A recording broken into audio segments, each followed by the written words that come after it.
কাজটি করলে আল্লাহ সবচেয়ে বেশি খুশি হন? যখন কোনো বান্দা সিনসিয়ারলি তওবা করে তার পথে ফিরে আসে। আল্লাহর রহমত থেকে কারা নিরাশ হয়? কেবল অবিশ্বাসী ও পথভ্রষ্টরাই তার অসীম রহমত থেকে নিরাশ হয়ে পড়ে। জানো কেন আল্লাহ কষ্ট দেন? আহ, যেন আমরা তাকে আরো বেশি স্মরণ করি। বলো তো বাবা, পৃথিবীর সবচেয়ে মূল্যবান শব্দ কোনটা? লা ইলাহা ইল্লাল্লাহু মুহাম্মাদুর রাসূলুল্লাহ। ইসলামে প্রতিবেশীদের প্রতি দায়িত্ব কি? ইসলাম প্রতিবেশীর প্রতি সদয় আচরণ ও সাহায্য করা অত্যন্ত গুরুত্বপূর্ণ বলে মনে করে। তুমি জানো সত্য কথা বলা কেন জরুরি? কারণ সত্য মানুষকে জান্নাতের পথে নিয়ে যায় আর মিথ্যা নেয় জাহান্নামে। ইসলামের সরল জীবনযাপনের সৌন্দর্য কি? অল্পে তুষ্ট থাকার শিক্ষা দেয়, যা অতিরিক্ত চাহিদা ও মানসিক চাপ থেকে থেকে মুক্তি দেয়। ইসলামে পরিচ্ছন্নতার সৌন্দর্য কি?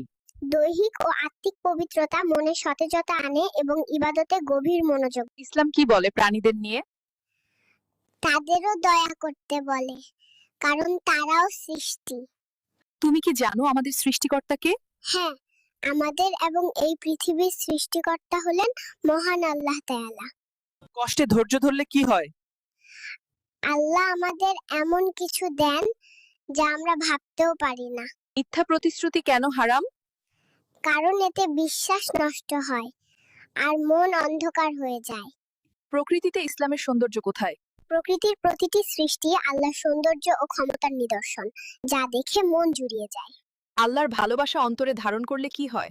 জীবন শান্তিময় হয় এবং পৃথিবীর কোনো কষ্টই আর বড় মনে হয় না। তা তুমি কাকে সবচেয়ে ভালোবাসো জানো? আমি আল্লাহকে ভালোবাসি, তারপর মা বাবাকে। তুমি জানো কেন কষ্টের পর সুখ আসে? কষ্ট হলো একটা পরীক্ষা, আর পাশ করলেই তো আল্লাহ সুন্দর উপহার দেন। যদি দুঃখ আসে তুমি কাকে ডেকো? আল্লাহকে, কেননা তার কাছেই সব পাওয়া যায় এবং বুক হালকা হয়। রাগ হলে কি করা উচিত? চুপ থাকা, পানি খাওয়া আর আল্লাহর নাম নেওয়া। মা বাবার আদেশ মানা কেন দরকার? কারণ তাদের সন্তুষ্টি মানেই আল্লাহর সন্তুষ্টি। দুনিয়া কেমন লাগে তোমার চোখে? সুন্দর কিন্তু অস্থায়ী, আখিরাতই আসল ঠিকানা। সত্য কথা বলা কতটা জরুরি? সত্য মানুষকে জান্নাতের দিকে নিয়ে যায়, মিথ্যা জাহান্নামে।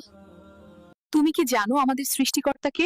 হ্যাঁ, আমাদের এবং এই পৃথিবীর সৃষ্টিকর্তা হলেন মহান আল্লাহ তাআলা।